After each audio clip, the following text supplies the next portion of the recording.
नाज़रीन कराम, मुमताज़ मुफ्ती मायनाज़ अदीब उनकी किताब तलाश आप देख ही रहे हैं। इससे एक बेहतरीन इक़्तिबास आपकी खिदमत में पेश करता हूँ। मेरी अम्मा कहा करती थी, पुत्र बात को छुपाओ नहीं, छुपी हुई को लोग ढूंढ लेते हैं, सामने धरी हुई की तरफ कोई ध्यान नहीं देता, छुपाना मकसूद हो तो सामने धर दो।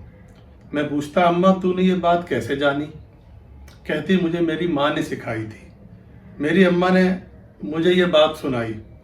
कहने लगी, ये बात सुनी सुनाई नहीं, हट बीती है।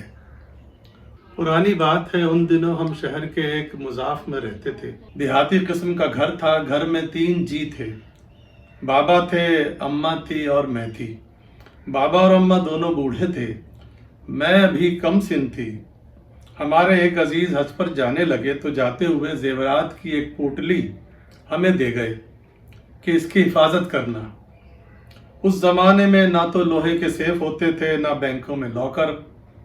जब रात पड़ी तो अम्मा और अब्बा सोचने लगे कि पोटली कहाँ रखें। बाबा ने कहा, इसे लकड़ी के बड़े संदूक में रख दो और ताला लगा दो। अम्मा कहने लगी, ना ना, अगर खुदा ना खास्ता चोर आ गए तो सबसे पहले वो लकड़ी का संदूक खोलेंगे। बाबा कहने लगे, तो फिर कहाँ रखोगी इसे? अम्मा कहने लगी, किसी ताले वाली जगह ना रखूंगी, ना संदूक में ना अलमारी में। फिर अम्मा साथ वाले कमरे में गई, जहाँ गाय बंधी रहती थी और कोने में उपलों का ढेर लगा रहता था। अम्मा ने पोटली उपलों के ढेर तले रख दी। अम्मा की बात सच साबित हुई।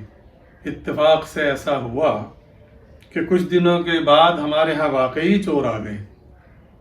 उन्होंने सारे संदूक खोले, अलमारी पर ताला लगा था उसे भी तोड़ दिया, लेकिन जेवरात की पोटली जूं की तूं उपलों तले पड़ी रही।